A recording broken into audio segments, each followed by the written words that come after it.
नमस्कार दोस्तों, सुबह सुबह की सबसे पहली बड़ी खबर में आपको बताएंगे कि 14 जनवरी से राहुल गांधी की भारत न्याय यात्रा होने जा रही है शुरू और मणिपुर से इसका होगा आगाज। 14 राज्यों में 6200 किलोमीटर का सफर होगा तय। इसी प्रकार दोस्तों दूसरी बड़ी खबर में आपको बताएंगे कि क्या राम मंदिर असली मुद्दा है या ईवीएम पर भी सवाल उठाएंगे। कांग्रेस नेता सैम पित्रोदा ने किया बड़ा बयान जिसको लेकर के भाजपा में मचा हड़कंप। इसी प्रकार दोस्तों तीसरी बड़ी खबर में आपको बताएंगे कि बंगाल में अमित शाह ने रखा 35 सीटें जीतने का टारगेट। टीएमसी बोली 3.5 सीट भी नहीं जीत पाएंगे और बंगाल में लगने जा रहा है भाजपा को बड़ा झटका। इसी प्रकार चौथी बड़ी खबर में आपको बताएंगे कि कुश्ती के अखाड़ों में राहुल गांधी बाजरे की रोटी और साग खाया और बजरंग पुनिया से की मुलाकात और कह दी बड़ी बात। इसी प्रकार पांचवी बड़ी खबर में आपको बताएंगे कि राजस्थान की भाजपा सरकार ने हजारों युवाओं को फिर दिया झटका। महात्मा गांधी सेवा प्रेरकों की भर्ती की रद्द। जी हां दोस्तों, यहां पर युवाओं को फिर से भाजपा द्वारा झटका दिया गया है और बेरोजगारी में धकेल दिया गया है और भर्ती रद्द कर दी गई है। दोस्तों आपको क्या लगता है कि ये सब जितने भी काम भाजपा कर रही है और ये जो भारत न्याय यात्रा कांग्रेस निकालने जा रही है, इसको लेकर के कांग्रेस 2024 में मजबूती के साथ खड़ी होगी और इंडिया गठबंधन को मजबूती मिलेगा और लोकसभा चुनाव 2024 में भाजपा को लग सकता है बड़ा झटका। दोस्तों आपको क्या कुछ लगता है कमेंट जरूर बताइएगा। इस वीडियो को लाइक और चैनल को सब्सक्राइब करके रख लीजिएगा। और अगर दोस्तों लोकसभा चुनाव 2024 में आप भी इंडिया गठबंधन के साथ खड़े हैं तो कमेंट में इंडिया जरूर लिखिएगा। रुक करते हैं पहली खबर की तरफ। 14 जनवरी से राहुल गांधी की भारत न्याय यात्रा शुरू, मणिपुर से होने जा रहा है आगाज और 14 राज्यों में 6200 किलोमीटर का सफर होने जा रहा है तय। जी हां दोस्तों, हम आपको बताते चले कि भारत जोड़ो यात्रा के बाद अब राहुल गांधी मणिपुर से मुंबई तक भारत न्याय यात्रा की तैयारी में है। आगामी 14 जनवरी से कांग्रेस पार्टी भारत न्याय यात्रा शुरू होगी और राहुल गांधी मणिपुर से मुंबई तक जाएंगे। रिपोर्ट के मुताबिक कांग्रेस इस आयोजन में पार्टी आला कमान के अलावा प्रदेश कांग्रेस के तमाम नेता भी शिरकत करेंगे।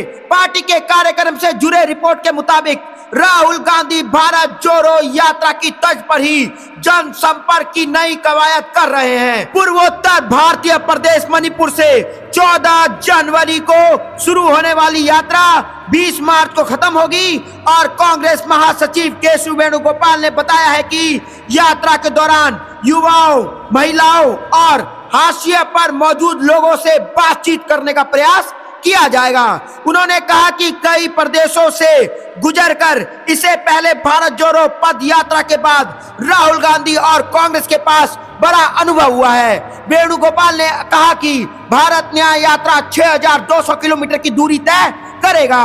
मणिपुर से शुरू होने के बाद कांग्रेस नेता नागालैंड, आसाम, मेघालय, पश्चिम बंगाल, बिहार, झारखंड, उड़ीसा, छत्तीसगढ़, उत्तर प्रदेश, राजस्थान, मध्य प्रदेश और गुजरात के कुछ हिस्सों भी जाएंगे। सबसे अंत में भारत न्याय यात्रा जो है वो महाराष्ट्र पहुंचेगी और मुंबई में 20 मार्च को यात्रा का समापन होगा। तो दोस्तों यहाँ पर 14 जनवरी से भारत न्याय यात्रा की होने जा रही है शुरू और 20 मार्च का इस यात्रा का समापन होगा, जिसको लेकर के लोकसभा चुनाव 2024 में जो है कांग्रेस मजबूती के साथ खड़ी होगी, इंडिया गठबंधन मजबूती के साथ खड़ी होगी और भाजपा को लग सकता है बड़ा झटका। दोस्तों अगर आप भी ये भारत न्याय यात्रा के साथ है और आप भी कांग्रेस पार्टी के साथ है तो कमेंट में जय हिंद जरूर लिखिएगा और इस खबर को लाइक जरूर करिएगा। रुक करते हैं अगली खबर की तरफ। क्या राम मंदिर असली मुद्दा है? ईवीएम पर भी सवाल। कांग्रेस नेता सैम पित्रोदा ने किया बड़ा बयान। जी हां दोस्तों, हम आपको बता चले कि देश अयोध्या में भव्य राम मंदिर के प्राण प्रतिष्ठा की तैयारी कर रहा है। वहीं वरिष्ठ कांग्रेस नेता सैम पित्रोदा ने उस पर सवाल उठा दिया है। उन्होंने कहा है कि क्या राम मंदिर असली मुद्दा है। उन्होंने कहा कि मुझे किसी भी धर्म से कोई दिक्कत नहीं है, कभी कभार मंदिर जाना ठीक है, लेकिन आप उन्हें मुख्य मुद्दा नहीं बना सकते। इसके अलावा पित्रोदा ने एक बार फिर ईवीएम को कटघरे में खड़ा कर दिया है। सैम पित्रोदा ने कांग्रेस और इंडिया गठबंधन के बाकी सदस्यों से इलेक्ट्रॉनिक वोटिंग मशीन यानी कि ईवीएम को गंभीरता से लेने का आग्रह किया है। उन्होंने कहा है कि 2024 का लोकसभा चुनाव देश की नियति तय करेगा। पित्रोदा ने कहा कि मैं अपनी पार्टी और गठबंधन के सदस्यों से इस मामले को बहुत गंभीरता से लेने का अनुरोध करूंगा। यह कोई साधारण मुद्दा नहीं है। यह तय करेगा कि भारत किस रास्ते पर जा रहा है।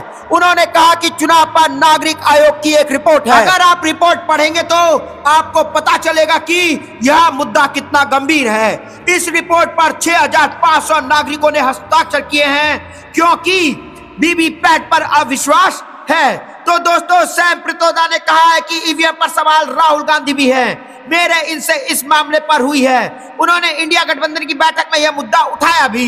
वह तकनीकी खामियां भी समझ रहे हैं। पित्रोदा ने कहा कि हमारा मानना है कि राहुल की अमेठी की हार की वजह ईवीएम है। सभी को इस मुद्दे पर आंदोलन करना चाहिए। साथ ही मेरा व्यक्तिगत यह मानना है कि अगर चुनाव आयोग नहीं सुनता है तो फिर 2024 में इसका विरोध किया जाएगा।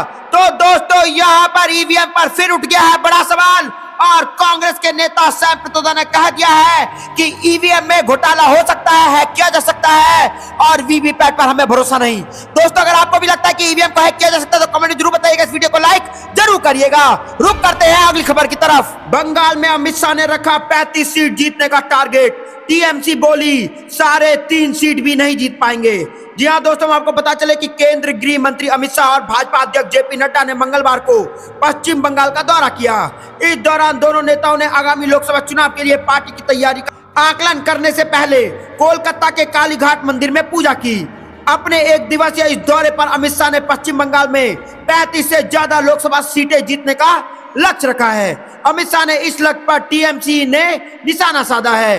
टीएमसी की ओर से कहा गया है कि वह 35 तो क्या, पश्चिम बंगाल में 3.5 सीट भी नहीं जीत सकते हैं। दरअसल जब गृह मंत्री अमित शाह और भाजपा के राष्ट्रीय अध्यक्ष जेपी नड्डा कोलकाता में बैठक कर रहे थे, इसी दौरान तृणमूल युवा कांग्रेस ने एक मेगा रैली आयोजित की। तृणमूल युवा कांग्रेस के अध्यक्ष और अभिनेता सायोनी घोष ने बीजेपी की सिलसिलेवार बैठक के साथ ही अमित शाह के 35 सीट जीतने और इसके लिए नई कमेटी बनाने के लक्ष्य को भी आड़े हाथ लिया है। तो दोस्तों, यहाँ पर साफ साफ टीएमसी ने कह दिया है कि अमित शाह और भाजपा जो है वो पश्चिम बंगाल में 35 सीट तो भूल भी जाए, 3.5 सीट भी नहीं जीत पाएगी। दोस्तों, आपको क्या लगता है कि लोकसभा चुनाव 2024 में इंडिया गठबंधन अगर मजबूती के साथ खड़ी रही तो बंगाल में ही नहीं पूरे भारत देश में भाजपा को बड़ा झटका लग सकता है और ये 100 सीट के में ही सिमट जाएगी?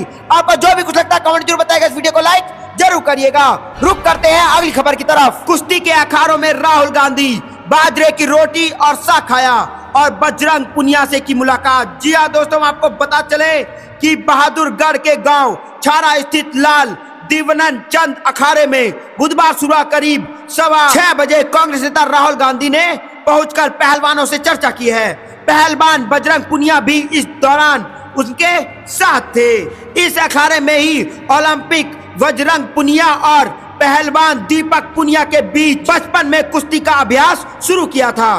दीपक पुनिया इसी गांव के हैं। करीब 2 घंटे तक राहुल गांधी यहां पर रहे और पहलवानों से वर्तमान स्थिति का लेकर के चर्चा की। इसके बाद राहुल गांधी दिल्ली लौट आए। यहाँ पर उन्होंने मीडिया से चर्चा नहीं की। गौरतलब है कि कुश्ती संघ को लेकर के चल रही खींचातान के बीच राहुल गांधी बजरंग के बचपन के अखाड़े में पहलवानों से मिलने पहुंचे थे। यहाँ उन्होंने कोच वीरेंद्र दलाल व कई पहलवानों से चर्चा की है। तो दोस्तों, यहाँ पर राहुल गांधी ने फिर एक बड़ा स्टंट खेल दिया है और सुबह सुबह राहुल गांधी जो है कुश्ती के अखाड़े पहुंच गए और बाजरे की रोटी और सरसों का साग खाया और बजरंग पुनिया से जो है की मुलाकात, जिसको लेकर के भाजपा की उड़ गई है नींद और लोकसभा चुनाव में 2024 में भाजपा को लग सकता है बड़ा झटका। दोस्तों, लोकसभा चुनाव में जो है राहुल गांधी जो है भारत ना यात्रा, भारत जोड़ो यात्रा और ऐसे मैकेनिक कुली पहलवानों से जो मिलते रहते हैं, इसको लेकर के भाजपा में एक डर बना हुआ है कि कांग्रेस नेता राहुल गांधी जो है उभर के प्रधानमंत्री का चेहरा ना बन जाए, भाजपाइयों को बड़ा झटका ना लगे। आपको दोस्तों क्या लगता है कि लोकसभा चुनाव 2024 में किसको बनना चाहिए प्रधानमंत्री? कमेंट में जरूर बताइएगा। इस वीडियो को लाइक जरूर करिएगा। रुक करते हैं अगली खबर की तरफ। राजस्थान की बीजेपी सरकार ने हजारों युवाओं को फिर दिया झटका। महात्मा गांधी सेवा प्रेरकों को भर्ती की रद्द। जी हाँ दोस्तों, आपको पता चले कि राजस्थान में सरकार बनते ही राज्य की नई बीजेपी सरकार ने एक बार फिर युवाओं को झटका दिया है। बीजेपी द्वारा पिछले कांग्रेस राज के फैसलों को बदलने का सिलसिला जारी है, जिससे लोगों को परेशानी हो रही है। दोस्तों, हम आपको बता दें कि अशोक गहलोत का एक और बड़ा फैसला बदलते हुए सरकार ने 50,000 पदों पर होने वाली महात्मा गांधी सेवा प्रेरकों की भर्ती को रद्द कर दिया है। कांग्रेस राज्य में 2023-24 के बजट में तत्कालीन सीएम अशोक गहलोत ने 50,000 पदों पर महात्मा गांधी सेवा प्रेरकों की भर्ती करने की घोषणा की थी। इस बजट घोषणा के आधार पर शांति और अहिंसा विभाग ने 13 अगस्त 2023 को संविदा आधार पर 1 साल के लिए भर्ती कराने के लिए विज्ञापन जारी किया था। प्रेरकों को हर महीने 4500 रुपए का स्टाइपेंड दिया जाना था, लेकिन भाजपा सरकार ने इसे रद्द कर दिया है। महात्मा गांधी प्रेरकों की भर्ती रद्द करने के फैसले पर कांग्रेस प्रदेश अध्यक्ष गोविंद सिंह डोटासरा ने भाजपा सरकार पर निशाना साधा है। उन्होंने कहा, राजीव गांधी युवा मित्रों को हटाने के बाद भाजपा सरकार द्वारा 50,000 महात्मा गांधी सेवा प्रेरकों की भर्ती प्रक्रिया रद्द करना युवाओं भविष्य को अंधकार में धकेलना है। सेवा प्रेरक का काम अहिंसा, प्रेम और गांधी दर्शन का प्रचार प्रसार करना था, लेकिन जिससे गोडसे में विश्वास हो वो गांधी जी के विचारों को कैसे बढ़ा पाते, इसलिए उन्होंने यह कदम उठाया है। तो दोस्तों, यहाँ पर फिर राजस्थान में भाजपा सरकार गिर गई है और भाजपा सरकार ने युवाओं को बेरोजगारी में धक्का दे दिया है और बड़ा झटका दिया है। लेकिन दोस्तों, यहीं पर युवा जो है वो लोकसभा चुनाव 2024 में बड़े वोट बैंक है और युवा मोदी सरकार को बड़ा झटका दे सकती है और रोजगार और महंगाई का बड़ा मुद्दा बना सकती है। दोस्तों, आपको क्या लगता है लोकसभा चुनाव 2024 में महंगाई और बेरोजगारी कितना बड़ा मुद्दा रहने वाला? कमेंट जरूर बताइएगा। इस वीडियो को लाइक जरूर करिएगा। रुक करते हैं अगली खबर की तरफ। केंद्रीय गृह मंत्री के सीएए वाले बयान पर प्रियंक खरगे का पलटवार। अमित शाह को लेकर के कह दी बड़ी बात, जिसको लेकर के भाजपा मचा हड़कंप। जी हां दोस्तों, हम आपको पता चले कि कर्नाटक के मंत्री और कांग्रेस नेता प्रियंक खरगे ने बुधवार को केंद्र सरकार पर हमला बोला है। साथ ही उन्होंने आरोप लगाया कि अमित शाह स्वतंत्र भारत में सबसे अयोग्य गृह मंत्री हैं। उन्होंने ना तो मणिपुर के हालातों पर और ना ही हाल में ही सांसद सुरक्षा उल्लंघन की घटना पर कोई बयान दिया है। दरअसल केंद्रीय गृह मंत्री अमित शाह ने मंगलवार को कहा था कि संशोधित नागरिक कानून को लागू होने से कोई नहीं रोक सकता है, क्योंकि यह देश का कानून है। इसी बयान को लेकर के कांग्रेस अध्यक्ष मल्लिकार्जुन खड़गे के बेटे प्रियंक खरगे ने उन पर तंज कसा है। खरगे ने कहा है कि अमित शाह स्वतंत्र भारत के शायद सबसे अयोग्य गृह मंत्री हैं। उनके पास सीएए पर टिप्पणी करने और अपने बेटे को अहमदाबाद में मैच खेलते देखने का समय कैसे निकल आता है, जबकि वह मणिपुर या सांसद की सुरक्षा उल्लंघन मामले में बोलना नहीं चाहते हैं। इन विषयों पर भटकाने की बजाय उन्हें हमें बताना चाहिए कि जांच कहां तक पहुंची है। तो दोस्तों, यहां पर अमित शाह पर बड़ा सवाल उठा दिया है प्रियंक खरगे ने और साफ साफ कह दिया है कि गृह मंत्री अभी तक के सबसे अयोग्य हैं अमित शाह और उनको गृह मंत्री नहीं बनना चाहिए था, क्योंकि उनके सीएए पर बोलने का समय है, अपने बेटे को मैच खिलाते हुए देखने का समय है, लेकिन गृह मंत्री के पास मणिपुर पर बोलने का समय नहीं है और पार्लियामेंट पर जो राष्ट्र पर जो हमला हुआ था उस पर बयान देने का समय उनके पास नहीं है। दोस्तों, अगर आपको भी लगता है कि सही में सबसे अयोग्य गृह मंत्री अमित शाह अभी तक के, तो कमेंट में जरूर बताइएगा। इस वीडियो को लाइक जरूर करिएगा। रुक करते हैं अगली खबर की तरफ। बीजेपी के रास्ते पर मायावती, डिजिटल सोशल मीडिया पे पांव पसारेगी बीएसपी, ऐप से बूथ मैनेजमेंट की तैयारी। जी हाँ दोस्तों, आपको बता दें कि लोकसभा चुनाव अकेले लड़ने का ऐलान कर चुकी बहुजन समाजवादी पार्टी की मुखिया मायावती ने केंद्र और उत्तर प्रदेश में लगातार दूसरी बार सरकार चला रही है। भारतीय जनता पार्टी से 2024 का चुनाव लड़ने के लिए उसी के डिजिटल हथियारों पर दांव लगाकर शुरू कर दिया गया है। भाजपा प्रमुख मायावती ने 68वें जन्मदिन पर भतीजे आकाश आनंद बुआ को भाजपा की नई वेबसाइट और ऐप गिफ्ट करने की तैयारी में लगे हुए हैं। बताया जा रहा है कि बीएसपी के ऐप में बूथ लेवल के कार्यकर्ताओं से टॉप लीडरशिप तक जुड़ा रहेगा और दोनों एक दूसरे तक अपनी बात को इसके जरिए भी पहुंचा सकेंगे। ऐप के जरिए कार्यकर्ता नेतृत्व को फीडबैक भी दे सकेंगे। चुनावी मौसम में रियल टाइम बूथ मैनेजमेंट इसके जरिए भी हो सकेगा। तो दोस्तों, यहाँ पर मायावती की पार्टी 2012 के यूपी की सत्ता से बाहर होने के बाद लगातार हार रही है। वोट शेयर तो फिर भी 20% के आसपास टिका हुआ है, लेकिन विधानसभा में पार्टी के पास एक भी विधानसभा सीट नहीं बचा है। लोकसभा 2014 में 0 सीट पर सिमट गई भाजपा को 2019 में अखिलेश यादव की समाजवादी पार्टी के साथ गठबंधन का फायदा हुआ और वह 10 सीटें जीत गई, जबकि सपा 2014 की तरह 5 सीट पर ही अटकी रही। 2024 के चुनाव में पहले मायावती ने अपने उत्तराधिकारी के तौर पर भतीजे आकाश आनंद को सामने रख दिया था। पार्टी के तौर पर भतीजे आकाश आनंद को सामने रख दिया था। पार्टी के रोजाना के कामकाज आकाश आनंद देखने लगे हैं। भाजपा के तेवर और कलेवर को बदलने पर आकाश ने काम शुरू कर दिया है। तो दोस्तों यहाँ पर बीजेपी के रास्ते चलने लगी है मायावती, और मायावती लोकसभा चुनाव में भाजपा को बड़ा झटका दे सकती है। दोस्तों आपको क्या लगता है कमेंट जरूर बताइएगा। इस वीडियो को लाइक जरूर करिएगा। रुक करते हैं अगली खबर की तरफ। ईडी के सामने पेश नहीं होंगे लालू यादव। जी हाँ दोस्तों, आपको पता चले कि लैंड फॉर जॉब मामले में ईडी ने आरजेडी सुप्रीमो लालू प्रसाद यादव को पूछताछ के लिए बुलाया है। हालांकि लालू प्रसाद यादव बुधवार को ईडी दफ्तर में पेश नहीं होंगे। ईडी ने आरजेडी सुप्रीमो को 27 दिसंबर को दिल्ली स्थित कार्यालय में पेश होने का समन भेजा था। लालू यादव बुधवार को पटना में ही हैं। बताया जा रहा है कि मुख्यमंत्री नीतीश कुमार की पार्टी जेडीयू में बदल रहे माहौल पर नजर बनाए रखे हैं। इसके पहले उनके बेटे एवं बिहार के डिप्टी सीएम तेजस्वी यादव को भी ईडी ने समन भेजकर 31 दिसंबर को पेश होने का आदेश दिया था, मगर वह भी ईडी दफ्तर में पेश होने के लिए नहीं गए थे। आरजेडी सुप्रीमो लालू प्रसाद यादव अभी तक पटना में है।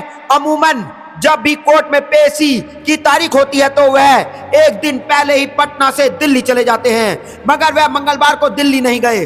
बुधवार को वह पटना में अपने आवास पर ही हैं। बताया जा रहा है कि सहयोगी दल जेडीयू में चल रहे घटनाक्रम पर वह नजर बनाए हुए हैं। तो दोस्तों यहाँ पर ईडी के सामने नहीं होंगे पेश लालू यादव, और जिसको लेकर के मोदी को साफ साफ बोल दिया है, आखिर कितना हमें नचाओगे, लोकसभा चुनाव मजबूती के साथ लड़ेंगे, आपको हराएंगे, उसके बाद जाके ईडी के सामने पेश होंगे।